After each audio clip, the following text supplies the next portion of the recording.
Bonjour, bonsoir à tous. Nous retrouvons dans ce nouveau webinaire ce soir pour parler du cycle économie numérique et technologie à l'ICN Ouest. Nous allons avoir un échange avec deux étudiants qui sont en troisième année de ce cycle. On va l'appeler le cycle CENT parce que c'est comme ça qu'on l'appelle ici entre nous. On a d'abord Pauline qui nous témoignera de son parcours et puis Mylène. Bonsoir à tous. Bonsoir.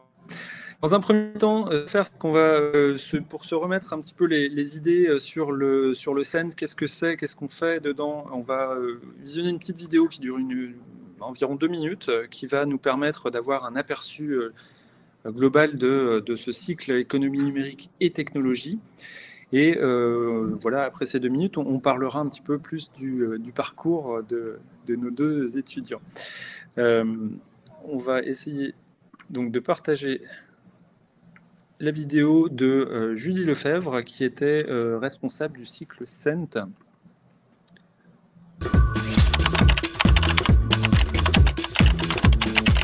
L'ISEN, c'est une école d'ingénieurs en 5 ans.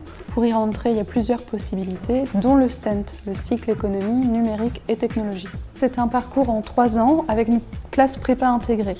Dans ce cycle-là, on va faire des mathématiques, de la physique, de l'informatique également. Mais on va aussi faire des choses qui vont être liées aux sciences sociales et au commerce.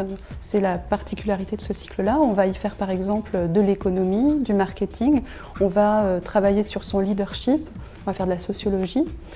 L'autre particularité du cycle, c'est l'ouverture sur le monde, avec des cours qui vont se dérouler en anglais, donc 25% des cours se déroulent en anglais, et les étudiants s'en vont tous à l'étranger au semestre 4 dans l'une de nos universités partenaires.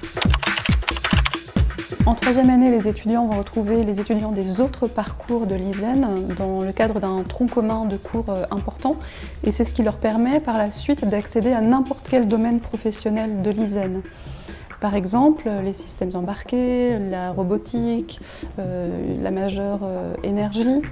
Alors assez naturellement, on pourrait penser que les étudiants du CENT vont se diriger vers une majeure, qui est la majeure ingénieur d'affaires, au cours de laquelle ils vont approfondir les notions qu'ils ont vues en fait, pendant le CENT.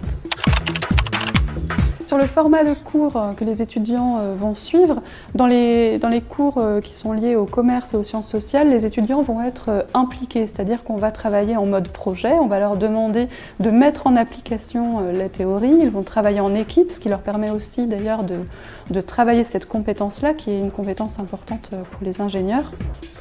Mais ils vont également avoir accès à des personnes qui sont déjà dans le monde du travail, des entrepreneurs, des porteurs de projets, des personnes qui travaillent dans un incubateur de start-up par exemple. Si les étudiants choisissent la majeure ingénieur d'affaires, une des possibilités pour eux, c'est de partir pendant 1 an en école de commerce, donc de faire une année de césure, ce qui leur permet de valider un double diplôme, donc le diplôme de l'école d'ingénieur, ISEN, et le diplôme d'une école de commerce. Pour rentrer en CENT, il y a 2 choses. Il faut s'inscrire sur Parcoursup et deuxièmement, il faut passer le concours Puissance Alpha.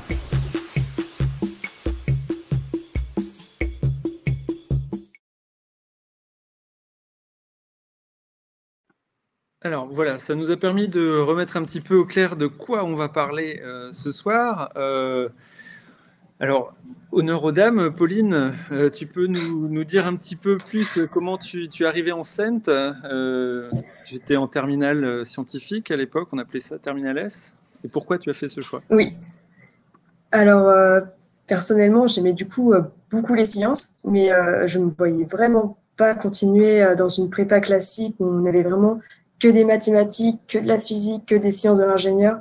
Je me suis dit que mentalement, ce serait beaucoup et surtout, j'avais besoin d'ouverture sur d'autres choses. Et du coup, la CENT qui propose de l'économie, du business, c'est vraiment ce qui m'allait le plus parce que je voulais vraiment avoir plus de connaissances dans plus de choses. Et aussi, la CENT, c'est une ouverture sur l'international. Et avec nos cours en anglais et même le semestre à l'étranger, je me suis dit que ce sera toujours ça de prix pour devenir un peu plus bilingue, quoi, vers le chemin d'être bilingue. D'accord, d'accord. Et Milan, toi, Pourquoi ce Alors, choix du CENT? Parce qu'il y a plein de choix possibles après une terminale S. oui, tout à fait, ça ouvre, ça garde beaucoup de portes ouvertes, la terminale. Et moi, les choix se sont portés. J'avais trois idées en fait, une école d'ingénieur, une école de commerce ou une prépa classique. Et il se trouve que je me suis rendu compte que j'avais peut-être pas envie ou la conviction d'une prépa classique. Une école de commerce, j'avais peur d'être un peu lassé et de perdre le goût des sciences fondamentales qu'on a pu obtenir au lycée. Et bah, la CENT m'a permis d'avoir un excellent compromis avec tout ça et donc de garder des sciences beaucoup et un aspect économique qui m'intéressait depuis un moment en fait, même en terminale S. D'accord, donc on va revenir sur ce que vous faites exactement dans ce cycle. Alors j'en profite juste pour demander aux participants s'ils ont des questions. Il ne faut pas hésiter à les poser dans le chat, on va évidemment y répondre, hein. Alors Mylène, est-ce que tu peux nous en dire plus sur ce que vous faites concrètement? Après on viendra sur cet aspect international aussi. Et puis voilà, il y a beaucoup de langues étrangères dans votre parcours, mais qu'est-ce que vous faites au quotidien les 2 premières années? Alors je rappelle, tu es en 3e année. C'est ça. Un bon recul là-dessus. Alors, ouais, bah, les 2 premières années, ça se rapproche un petit peu d'une prépa classique, donc type PCSI ou PTSI, donc avec les matières des maths, de la physique, de la science de l'ingénieur et de l'économie. C'est la nouveauté qu'apporte la SENS par rapport au prépa classique, c'est qu'on a des cours d'économie. Donc au début, c'est vraiment des bases, mais ça permet d'avoir des notions. Donc voilà, ces cours-là étaient par exemple dispensés en anglais, donc ça permet aussi d'aborder l'autre aspect de la scène, qui est une ouverture sur l'anglais et sur le monde, avec la formation humaine et sociale par exemple, qui est une grosse partie des cours de la première et de la 2e année.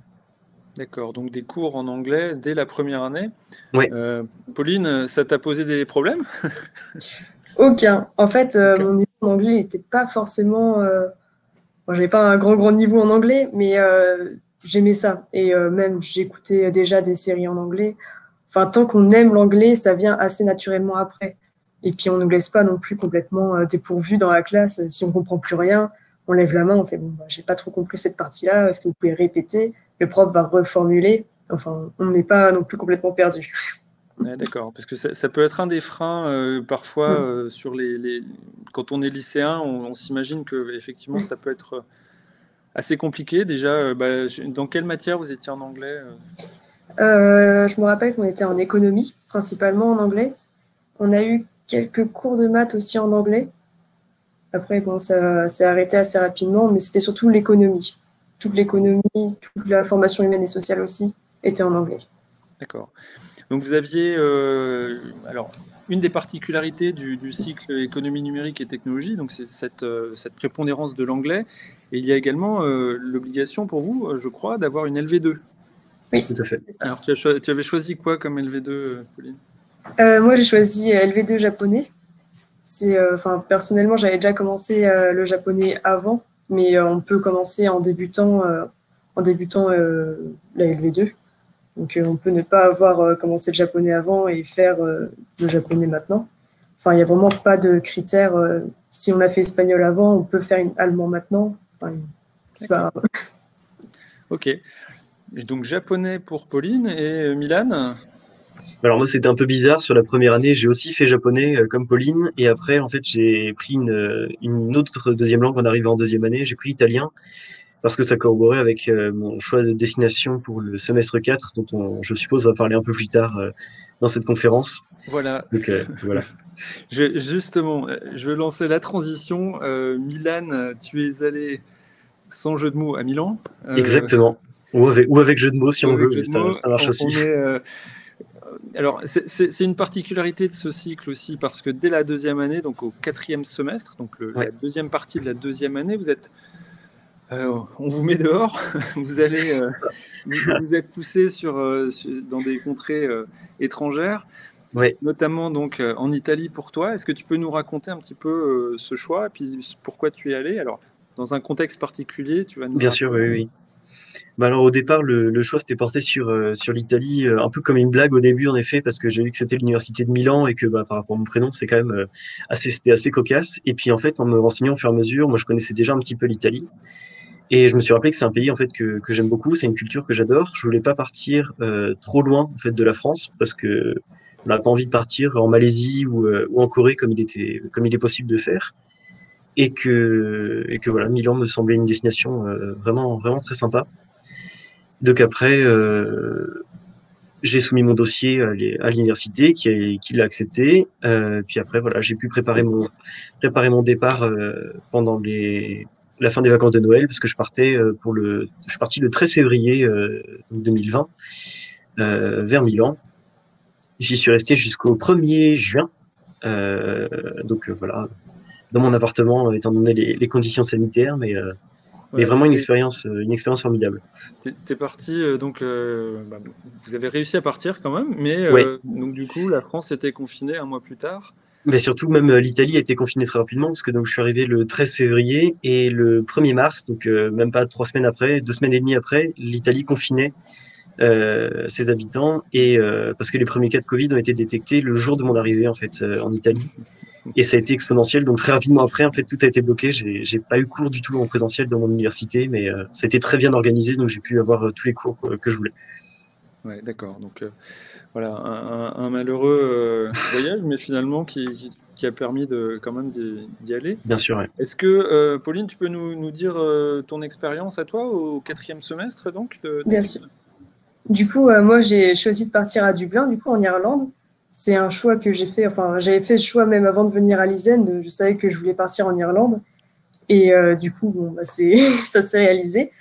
Et là-bas, moi, j'ai eu de la chance. On était dans les premiers à partir. Du coup, je suis arrivée là-bas fin janvier. Et on a pu avoir 2 mois de cours en présentiel dans l'université. Et puis après, retour en France en mars, mais avec cours en distanciel quand même. Du coup, l'expérience n'est pas totalement terminée comme ça. Ok. Alors, est-ce que tu peux nous rappeler, parce que c'est un peu particulier, l'organisation de la 2e année en cycle économie numérique et technologie. Qu'est-ce que vous êtes allé faire à l'étranger, en fait? Alors, à l'étranger, on est allé du coup étudier du business. Donc, toute la première partie de notre année, sur un semestre, on va avoir un condensé de sciences, beaucoup de maths, beaucoup de physique, beaucoup de sciences de l'ingénieur, d'informatique. Ça va être très, très condensé. Il faut suivre le rythme.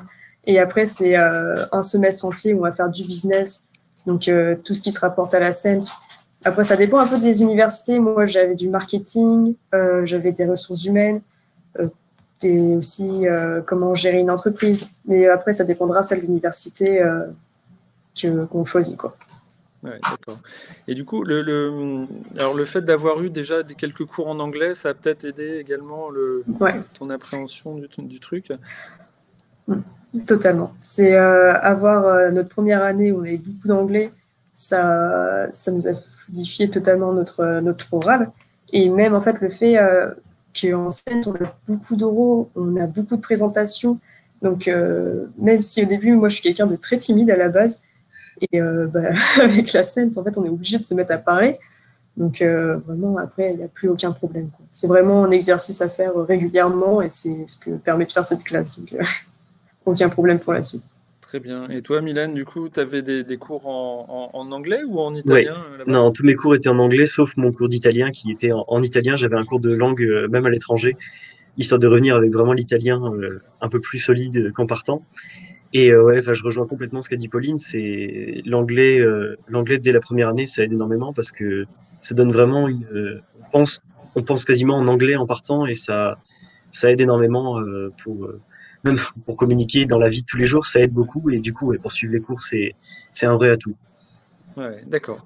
Et justement, ce retour en année 3, vous avez passé donc a priori la moitié de l'année à faire du business, et puis il y a les vacances, et puis après vous revenez à l'ISEN en 3e année, qui est une année, je rappelle, à l'ISEN, une année de tronc commun, si on peut appeler ça comme ça, c'est-à-dire que il y a une grosse promo qui se remet un petit peu à niveau sur toutes les sciences. Vous avez un peu de big data, etc., d'IA. Je ne sais pas si vous avez eu les cours encore, mais donc c'est une année assez dense, la 3e année.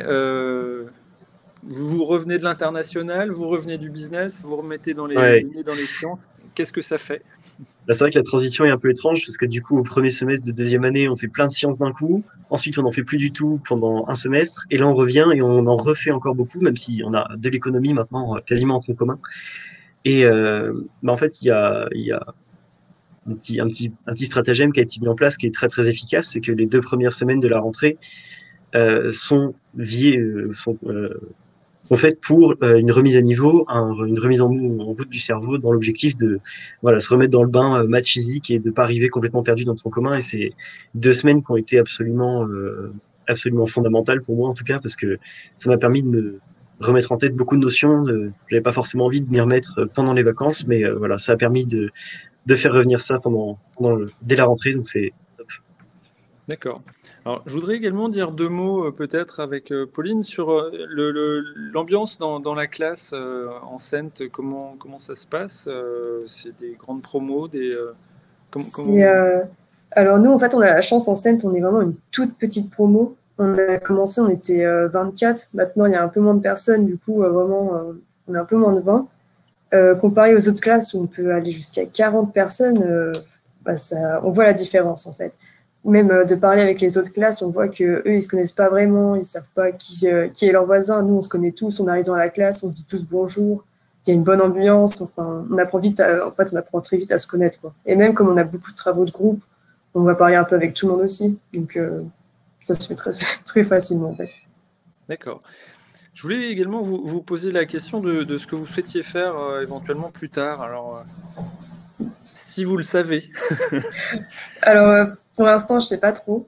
Parce que je rappelle, après la 3e année, vous avez un choix crucial Ouais. à faire qui est le choix du domaine professionnel. Il y a plusieurs choix, il y a 17 choix de domaine professionnel à l'ICN Ouest qui orientent un petit peu votre profil soit en robotique, en énergie, en ingénierie d'affaires, etc. C'est très varié. Donc, le choix pour toi, Pauline? Pour l'instant, aucun choix. J'attends un peu de voir en fait comment se déroule la 3e année. Et comme le choix se fait à la fin de cette année-là, ce sera peut-être un peu plus clair. Mais pour l'instant, aucun choix. Voilà. Très bien. Milan? Alors moi, pas de choix définitif pour le moment, mais une hésitation entre l'ingénieur d'affaires et la formation en cybersécurité et en intelligence artificielle. Voilà, c'est les deux qui m'intéressent, mais pour le moment, pas de choix définitif. Ouais, d'accord, parce qu'on a un a priori, en fait, quand on imagine, quand on voit le CENT vu de l'extérieur, on s'imagine que les gens qui vont faire économie numérique et technologie vont forcément aller en ingénieur d'affaires. Hmm. C'est pas le cas. Vous Non, êtes pas forcément, mais plutôt ouvert. il y a pas mal de raisons qui peuvent expliquer ça. C'est par exemple, en arrivant en 3e année, on découvre beaucoup de matières qu'on n'avait pas du tout dans les 2 premières années, et ça peut créer des curiosités, des envies sur des spécialités qu'on n'avait pas du tout anticipées. Moi, l'exemple de la crypto, de la cybersécurité, c'est que on a des cours de réseau, on avait des cours de réseau dès la première année, et là, les cours de réseau de la 3e année, pour le moment, me passionnent complètement. Donc voilà, ça m'a donné envie de partir vers cette branche-là. Ah oui, très bien. Alors, je ne peux pas parler du CENT sans parler des possibilités de double diplôme. Bien C'est sûr. ma petite casquette ICN Ouest. Alors, les doubles diplômes pour les personnes qui souhaitent également se mettre qui hésitent entre une école de business, une école d'ingénieur. Il y a aussi cette possibilité-là de raccrocher à la fois évidemment un diplôme ICN Ouest et également un diplôme d'une école de commerce qu'on a en partenaire, à savoir Brest Business School, Rennes School of Business, Kedge ou Audencia à Nantes. Il y a également des possibilités avec Rennes School of Business d'être diplômé en 5 ans seulement et sans avoir d'année de césure. Donc ça, c'est possible pour tous les étudiants, notamment ceux qui sont en CENT. Ça peut être également un moyen de se décider si on n'est pas trop allergique aux sciences. Si on aime ça, faut aimer ça quand même, hein. On ne va pas le cacher. Mais si vous avez un intérêt également, vous les participants ici, sur les sciences et le management et l'économie, c'est vrai que ça peut être un bon choix. Ouais. Alors, est-ce que vous avez quelque chose qu'on aurait potentiellement oublié, quelque chose que vous souhaiteriez préciser? Quel type de profil pourrait correspondre, quel type de profil de lycéen pourrait correspondre selon vous au CENT? Il faut avoir quoi pas comme bagage? Franchement, de tout, hein, ça peut être des élèves qui ont fait une termesse absolument incroyable avec des excellentes moyennes, ou des élèves un peu plus en retrait, ça pose pas trop de soucis. Il y a vraiment un accompagnement dès le début de l'école qui remet à niveau très rapidement. Moi, je vois, j'avais des amis en prépa classique, type PCSI, et j'avais à peu près le même niveau qu'eux, donc c'est vraiment, il faut pas avoir peur en fait. C'est juste que, enfin, moi, je trouve ça en tout cas beaucoup moins stressant par rapport à une prépa classique. Et la dernière chose que je voulais rajouter, c'est qu'il y a beaucoup d'espace mis au côté personnel sur les 2 premières années. Il y a des après-midi, par exemple, nous, c'était le jeudi après-midi de libre pour faire du sport et prendre soin de soi. Et je trouve que c'est vraiment important d'avoir un emploi du temps qui garde une demi-journée entière pour soi, pour faire du sport, pour prendre le temps de faire autre chose et de se sortir la tête, chose qui, pareil, n'existe pas dans beaucoup de formations post-bac. Ok. Pauline, un dernier mot? Je pense comme Milan, juste, je pense qu'il ne faut surtout pas confondre en fait avec une école de commerce, parce que certes, il y a beaucoup d'économie, mais il y a aussi beaucoup de sciences, et parfois on peut se demander si ce serait plus simple, mais c'est plutôt du travail en plus justement à faire. Après, c'est vraiment, je me rappelle, notre première année n'était pas forcément très très dense. Du coup, on a passé une année plutôt agréable. Après, la deuxième année, le premier semestre était très très dense par rapport à notre première année. C'était totalement différent, il fallait un peu survivre. Et là, maintenant, on repart plutôt sur quelque chose de normal. C'est quand même beaucoup de sciences aussi maintenant. Du coup, il ne faut vraiment pas partir sur le fait que c'est que ce soit un peu comme une école de commerce. C'est vraiment faut garder une certaine fibre pour les sciences, pour pas en avoir trop peur, quoi. Voilà. Vous avez raison de le préciser, parce que il y a quand même un solide programme en sciences tout au long du cursus. Hein. Donc, c'est une école d'ingénieur, c'est un diplôme d'ingénieur. Il faut mériter le diplôme à la fin, quand même. Voilà, et c'est le même diplôme pour tout le monde, que vous ayez fait le cycle généraliste sciences de l'ingénieur, ou le cycle CENT, ou le cycle bio, vous aurez le même diplôme à la fin, effectivement. Bon, très bien, merci. Merci à vous. Alors, j'invite les spectateurs à voir le replay, éventuellement s'ils ont raté le début de l'intervention ici. De toute façon, pour tous les inscrits au webinaire, il y aura cette possibilité de consulter le replay à tout moment. Il y a également d'autres séminaires qui sont prévus les mardis de cette année, jusqu'au printemps, sur les autres cycles qui sont accessibles post-bac à l'ICN Ouest. En tout cas, merci Milan, merci Pauline pour ce soir. De rien. En souhaitant vous revoir en présentiel rapidement. Bien sûr, on croise les doigts. Oui. Bonne soirée à tous. Merci à vous aussi. Bonne soirée à vous. Au revoir. Au revoir.